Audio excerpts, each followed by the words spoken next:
और students good morning. मैं राजकीय नीति निर्देशक तत्व के बारे में बता रहा था और ये जो है आपको दूसरे पार्ट के माध्यम से इससे आगे बता दे रहा हूँ ताकि आपका छूट ना पाए, क्योंकि इससे पहले एक पार्ट में आपको थोड़ा सा इसके बारे में बता दिया गया है, उसको देख लेना है सभी को। राजकीय नीति निर्देशक तत्व भारतीय संविधान के भाग 4 में से रिलेटेड है और भाग 4 में गणित है और मौलिक कर्तव्य भी गणित है, जो कि मैं पहले वीडियो में बता चुका हूँ। तो अब आपको ध्यान देना है कि अनुच्छेद 36 में या फिर 36 में किस चीज का वर्णन किया गया है, वो है राज्य की डेफिनेशन। ठीक है, किसी राज्य की अगर डेफिनेशन देंगे तो किस आर्टिकल्स के तहत जो है उसका वर्णन किया गया है वो है 37 में क्या है कि राज्य के नीति निर्देशक जितने भी तत्व हैं वो राज्य में लागू होंगे, ऐसा राज्य का कर्तव्य है। अर्थात कहने का मतलब नीति निर्देशक तत्व को लागू करना राज्य का एक कर्तव्य होगा। जिस चीज का वर्णन किया गया है वो है अनुच्छेद 37 के तहत। ठीक है, अनुच्छेद 37 के तहत ये चीज की बात रखी गई। अब बात है 38 में कि क्या चीज वर्णन किया गया है। अनुच्छेद 38 में क्या है, राज्य के नीति निर्देशक तत्व में जो 38वां आर्टिकल है उसको हमें ध्यान देना है कि इसमें किस चीज का वर्णन किया गया है। तो इसमें जो सामाजिक और आर्थिक समानता होनी चाहिए, इस चीज का वर्णन किया गया है कि सामाजिक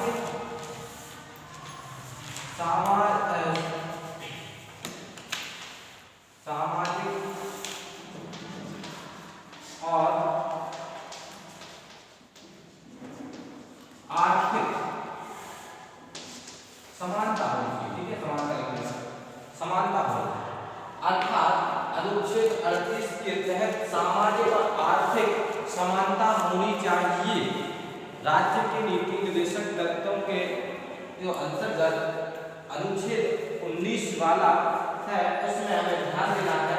क्या कहा गया कि जो राज्य है वो सामाजिक और आर्थिक रूप में समानताएं, अर्थात 38 में आर्टिकल्स में सामाजिक और आर्थिक समानताएं होनी चाहिए, ऐसा वर्णन किया गया है। किस आर्टिकल्स में? 38 वाले। अब है 39 में है कि समान कार्य के लिए समान वेतन का प्रावधान।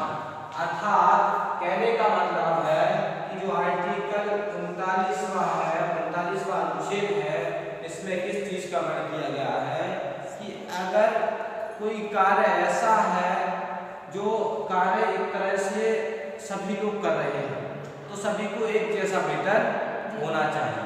अर्थात कहने का मतलब है कि कोई कार्य चल रहा है उसमें महिला पुरुष कार्य कर रहे हैं तो पुरुषों को जितना वेतन मिल रहा है उतना ही किसको मिलना चाहिए?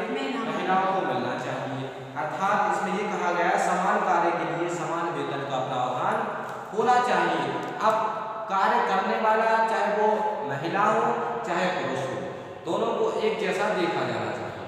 ठीक है, आर्टिकल किसके तहत? 39 के तहत। ठीक है, इसके बाद बात आती है 40वां अनुच्छेद 40 में क्या कहा गया? देखो ध्यान रखना, सभी से पूछ लिया जाएगा। ठीक है, तो अनुच्छेद 40 में किस चीज का वर्णन किया गया है वो सभी लिख लेंगे। ग्राम पंचायतों की स्थापना का प्रावधान। इसमें क्या है कि जो ग्राम पंचायतें हैं इनकी स्थापना का प्रावधान रखा गया अनुच्छेद 40 में, जिसमें अनुच्छेद 40 अर्थात आर्टिकल या फिर अनुच्छेद 40 में वर्णन किया गया है ग्राम पंचायतों की स्थापना का। और इसमें एज अ बेस्ट तरीके से अगर आपको पढ़ना है तो आपको भाग 9 में इसका पूरा वर्णन किया गया है। भारतीय संविधान के भाग 9 में ग्राम पंचायत के बारे में पूरा विस्तार से दिया गया है। उसके बारे में आगे नेक्स्ट वीडियो में बता दिया जाएगा। जैसे ही आप भाग 9 में पढ़ेंगे तो आर्टिकल 40 में जो ग्राम पंचायतों की स्थापना की गई है उसके बारे में बता दिया जाएगा। ठीक है, इसके बाद है 41 में क्या है कि 41 एक ऐसा आर्टिकल है कि राज्य में तमाम प्रकार के व्यक्ति रहते हैं। कुछ व्यक्ति ऐसे रहते हैं जो कमजोर होते हैं, कुछ व्यक्ति ऐसे रहते हैं जो असहाय होते हैं। ऐसे लोगों को सहायता प्रदान करना किस आर्टिकल के तहत रखा गया? अनुच्छेद 41 के तहत कहा गया कि जो कमजोर व्यक्ति है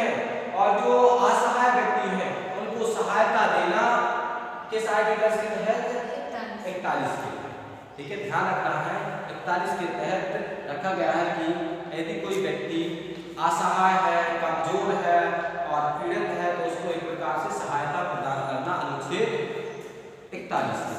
ठीक है, अब 42 में आया इम्पोर्टेंट पॉइंट है। 42 में कंडीशन दर्शाई गई है। किसकी कंडीशन दर्शाई गई है? महिला और पुरुष की। कहने का मतलब है श्रमिकों की कार्य दशा पर ध्यान दिया जाएगा। अब श्रमिक कोई भी हो सकता, महिला भी हो सकती, पुरुष भी हो सकती, और उनकी दशा पर ध्यान दिया जाएगा, ऐसा प्रावधान है। अब ध्यान कैसे दिया जाएगा? तो अब महिला मजदूर को मातृत्व का लाभ दिया जाएगा। अब अर्थात कैसे दिया जाएगा? महिला मातृत्व का लाभ दिया जाएगा, अर्थात कोई महिला या फिर कोई महिला ऐसी महिला है जो, कहने का मतलब है कि जो महिलाएं, कुछ महिलाएं ऐसी रहती हैं जो श्रमिक रहती हैं या फिर कार्य करती हैं, और ऐसी कंडीशन में कई महिलाएं ऐसी रहती हैं जो प्रेग्नेंट रहती हैं, और उस स्थिति में उनके लिए श्रम से कम 26 वीक्स या फिर 26 सप्ताह का अवकाश मिलता है। कितना मिलता है? 26 सप्ताह का अवकाश मिलता है, या फिर 26 वीक्स का हॉलिडे प्राप्त होता है। किनको? उन महिला, कौन सी महिलाओं को? श्रमिक महिला, और उनको 6,000 रुपये की राशि दी जाती है। किसको दी जाती है? उन महिलाओं को 6,000 रुपये की राशि। किसके लिए? उनकी स्थिति को देखते हुए उनको 6,000 रुपये की राशि दी जाती है। और वहीं पुरुषों के लिए ऐसी कंडीशन में 2 वीक्स का या फिर 2 वीक्स का हॉलिडे दिया जाता है। ठीक है, किसको? अब इसके बाद ये तो आपका कौन सा आर्टिकल्स का बैलेंस है। इसमें श्रमिकों की सहायता के लिए या फिर उनके लिए तमाम प्रकार के जो है उनकी दशा में ध्यान देना चाहिए, ये कंडीशन। अब बात आती है कि मान लिया जाए 43 का आर्टिकल्स है, इसमें किस चीज का वर्णन किया गया है? अब 43 वाले आर्टिकल्स आपको ध्यान देना है, तो इसमें सभी लोग ध्यान देंगे कि इसमें कुटीर और जो लघु उद्योग होते हैं, कुटीर और लघु उद्योगों के विकास और उनके संरक्षण का प्रावधान। कहने का मतलब छोटे और बड़े जो उद्योग धंधे चल रहे हैं उनकी सुरक्षा व्यवस्था और उनके रखरखाव का कार्य और उनके विकास का कार्य वर्णन किया गया है अनुच्छेद 43 में। ठीक है, संरक्षण से रिलेटेड उनके विकास, उनके कुटीर उद्योग में या फिर लघु उद्योग में जो है विकास करने से संबंधित वर्णन किसमें किया गया है? 43 आर्टिकल 43 या फिर अनुच्छेद 43 में इस चीज का वर्णन किया गया है। अब एक चीज और है कि 43 का या फिर 43A आर्टिकल्स है या फिर 43 का है, किस चीज का वर्णन किया गया है? तो हमें ध्यान देना 43 का कह सकते हैं से, या फिर 43A भी 43A भी कह सकते हैं। इसमें किस चीज का वर्णन किया गया है? तो सभी ध्यान देंगे कि कंपनी के लाभ में मजदूर का भी हिस्सा, अर्थात तो कंपनी को लाभ है उसमें थोड़ा बहुत हिस्सा किसका होना चाहिए? मजदूर का भी होना चाहिए। किसके तहत? आर्टिकल 43A या फिर 43 का ऐसा प्रावधान रखा गया। ध्यान रखना नीति निर्देशक तत्व से या फिर आज के नीति निर्देशक तत्वों से जितने भी रिलेटेड क्वेश्चन आएंगे वो इन्हीं में से बनेंगे, बहुविकल्पीय प्रश्नों में से। अब बात आती है कि 44वें आर्टिकल्स। ठीक है, 44वें आर्टिकल्स की बात जब की जाएगी तो इसमें हमें ध्यान देना है कि 44 वाला आर्टिकल्स जो है इसमें किस चीज का वर्णन किया गया है? तो समान नागरिक संहिता का प्रावधान। सभी लोग लिख लेंगे, समान नागरिक संहिता का प्रावधान। ठीक है, अच्छा इंपोर्टेंट आर्टिकल्स आने वाला है वो है 45, सबसे महत्वपूर्ण ये आर्टिकल्स। कितना? 45 आर्टिकल्स। 45 आर्टिकल्स जो है इसमें आपको ध्यान देना है 45 वाला जो आर्टिकल्स है या फिर अनुच्छेद 45 है, इसमें आपको ध्यान देना कि 6 से लेके क्या कहा गया कि राज्य राज्य 6 से लेकर 14 वर्ष तक के बच्चों को निःशुल्क शिक्षा दिलाएगा।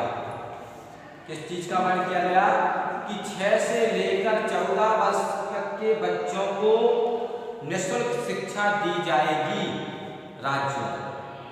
तो वो आज देखने को मिलती है, 6 से लेकर 1 से 8 तक के बच्चे आज भी निःशुल्क पढ़ते है ना।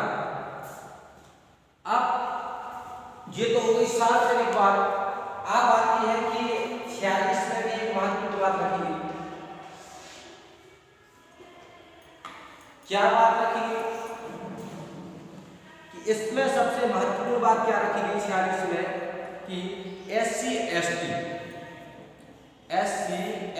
वर्ग वाले व्यक्तियों के लिए शिक्षा का प्रावधान। अनुच्छेद 46 में SC/ST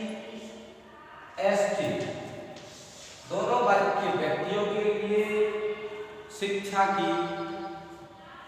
का प्रावधान, ठीक है, इनके लिए भी शिक्षा का प्रावधान रखा गया और उसे आर्टिकल्स के तहत 46, ठीक है। इसके बाद 47वां है जो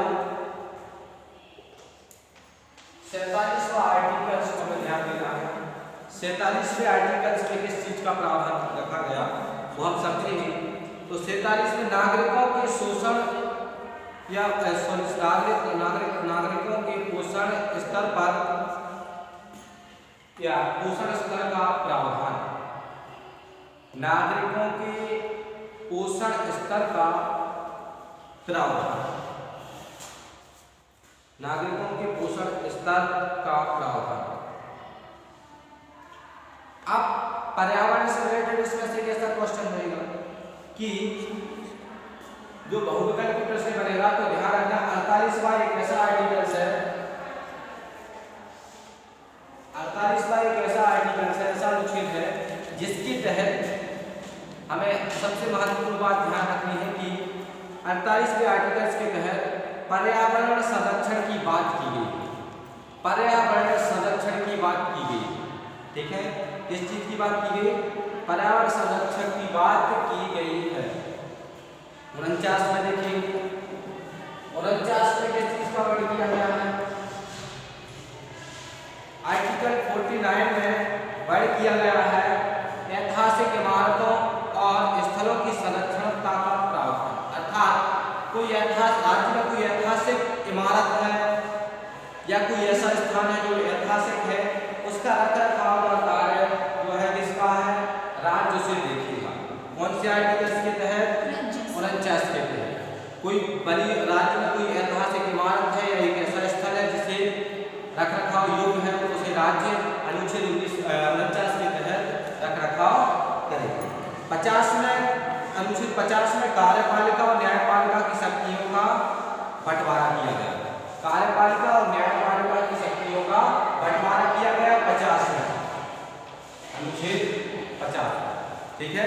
51 में दो देशों के बीच अंतर्राष्ट्रीयता का प्रावधान या संबंध का प्रावधान रखा गया, अनुच्छेद 51।